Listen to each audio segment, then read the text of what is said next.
Bien, bonjour tout le monde. Alors, cours sur la rotation aujourd'hui. Tu trouveras l'information à la page 228 de ton cahier sommet. Et voici ici les exercices qui étaient prévus. Mais comme je le disais pour la translation, on fera moins de construction cette année vu qu'on n'est pas en classe. Alors, tout d'abord, qu'est-ce qu'une rotation? Eh bien, une rotation, c'est une transformation géométrique dans le plan. C'est une isométrie, puisque sa figure de départ et sa figure image, vont être superposables. Ça va être les mêmes. Et donc, la rotation, ça consiste à faire glisser une image en faisant tourner cette figure autour d'un centre, et ceci dans un sens donné et avec un angle donné. On va revoir ça par la suite. Alors, très important, le vocabulaire. Pour bien comprendre une notion, il est toujours très utile de connaître le vocabulaire, de comprendre de quoi on parle. Donc, notre figure de départ, ça sera toujours la figure initiale, comme pour la translation. On aura aussi notre figure image, donc la figure obtenue par la transformation géométrique, l'isométrie. Ici, donc, la rotation. Et pour bien définir notre rotation, nous avons un centre de rotation. Ça va autour de ce point-là qu'on va faire tourner notre figure. On va avoir un angle de rotation, donc on veut savoir de combien de degrés on va le décaler, soit vers la droite, soit vers la gauche. Et enfin, on a un sens de rotation, puisqu'effectivement, si je dis 30 degrés, il faut que je sache si je me décale dans le sens vers la droite là, et vers la gauche ici. Donc ça, c'est ce qu'on appellera le sens de rotation. Donc bien important de connaître ce vocabulaire. Alors, pour revenir au sens de rotation, il faut bien faire attention. On va avoir deux sens. On va parler du sens horaire, dans le sens des aiguilles d'une montre, quand je tourne dans ce sens-là. Et on va parler dans l'autre sens du sens anti-horaire, on dit, donc dans le sens inverse des aiguilles d'une montre.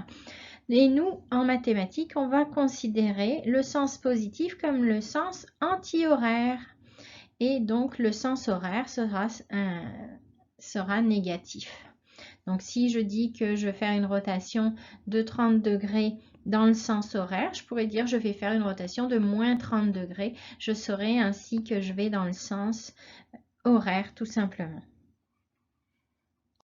Alors, deuxième chose qui va être importante de bien retenir, ce sont les propriétés de la rotation.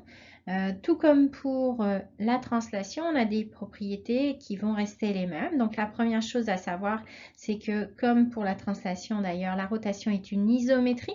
Ça veut dire que notre figure image et notre figure initiale, figure image, figure initiale, et bien ces figures-là, elles vont être isométriques superposables. Donc, je rappelle que les côtés homologues vont être de même mesure, que les angles homologues vont être congrus aussi de même mesure. Donc, très important de se souvenir de cette propriété-là.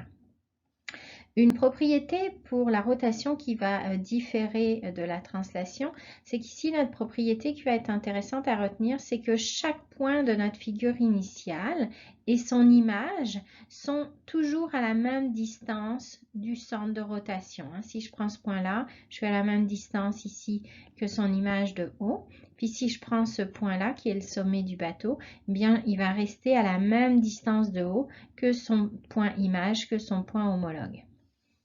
Donc ça, c'est vraiment une propriété qui est à retenir pour la rotation. C'est ce qui permet aussi de faire les constructions. Et comme pour la translation, eh bien ici, l'ordre des points va être conservé. Si j'avais appelé cette figure A, B, C, D, E, F, G, là, je vois que je tourne dans le sens horaire, et bien ici, je vais avoir la même chose. J'aurai A', B', C', D'. Je tourne mes points autour de la figure dans le même sens. Donc, on dit que l'ordre des sommets d'une figure est conservé. Alors, cette année, on ne va pas s'attarder sur la construction, mais si tu es intéressé, tu peux écouter la suite de cette vidéo. Donc, pour obtenir une figure image, on va venir tout simplement pour chaque point de la figure initiale, construire son point image en venant reproduire l'angle de la rotation à partir du centre de rotation qui est haut. Donc ici, je vais partir sur un exemple de rotation de moins 70 degrés, c'est-à-dire une rotation de 70 degrés en sens horaire. Alors, première étape de construction, hein, j'ai ma figure ici initiale, j'ai mon point haut, je vais venir tracer cette demi-droite pour pouvoir avoir un premier côté de l'angle ici de 70 degrés. Puisque je rappelle que j'ai toujours ce point-là, le centre et son point image qui vont donner un angle de 70 degrés ici selon l'exemple. Deuxième étape, je viens avec mon rapporteur, me placer ici de centre haut. Mon sens, il est horaire, donc je viens vraiment tracer mon angle de 70 degrés ici avec mon rapporteur de ce côté-là. Je fais une marque pour tracer ici un angle de 70 degrés, donc dans le bon sens. Ensuite, je vais venir reporter cette longueur OA sur ce deuxième côté de l'angle. Donc pour ça, soit je peux prendre ma règle et mesurer puis reporter ici la même distance, soit le plus simple, c'est un petit coup de compas. Ici, je pique en haut, je mets ma mine sur A et je vais venir reporter ici sur l'autre côté de l'angle mon point A' tout simplement. Donc je reporte cette distance-là ici. Et cette construction-là, eh bien, je vais la répéter pour chacun de mes points. À partir ici, j'ai mis ça en couleur. À partir de B, on trace la demi-droite.